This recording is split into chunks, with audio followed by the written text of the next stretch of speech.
നമസ്കാരം. ഇറാനിൽ നടത്തിയ ആക്രമണത്തിന് പിന്നാലെ ബഹ്റൈനിലും കുവൈറ്റിലും കേന്ദ്രങ്ങളെ ലക്ഷ്യമിട്ടുള്ള ഇറാന്റെ പ്രത്യാക്രമണം ഉണ്ടായിരിക്കുന്നു. മിസൈൽ ഡ്രോൺ ആക്രമണങ്ങളെ പ്രതിരോധിച്ചതായാണ് കുവൈറ്റ് വ്യക്തമാക്കിയത്.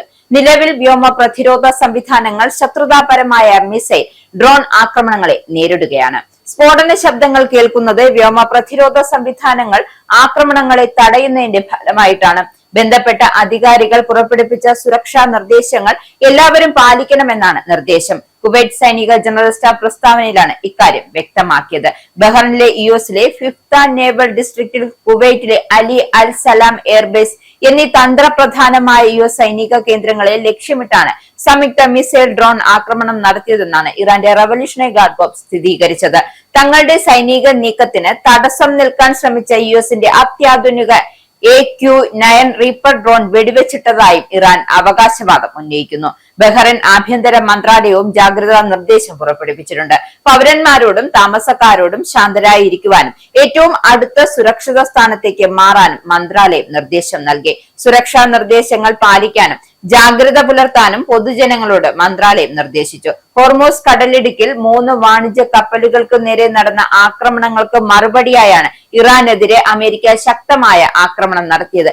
80-ലധികം ലക്ഷ്യങ്ങളിൽ കൃത്യമായ ബോംബാക്രമണം നടത്തി എന്നായിരുന്നു യുഎസ് സെൻട്രൽ കമാൻഡ് വ്യക്തമാക്കിയത്.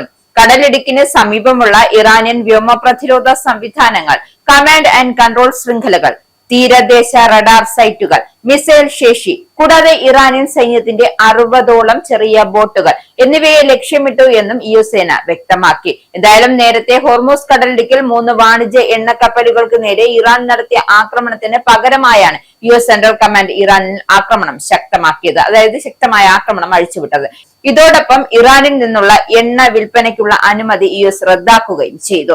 ഇറാന്റെ വ്യോമ പ്രതിരോധ സംവിധാനങ്ങൾ, തീരദേശ നിരീക്ഷണ കേന്ദ്രങ്ങൾ, ആന്റി ഷിപ്പ് ക്രൂയിസ് മിസൈൽ താവളങ്ങൾ, ഡ്രോൺ വിക്ഷേപണ കേന്ദ്രങ്ങൾ എന്നിവയാണ് യുഎസ് യുദ്ധവിമാനങ്ങൾ തകർത്തെറിഞ്ഞത്.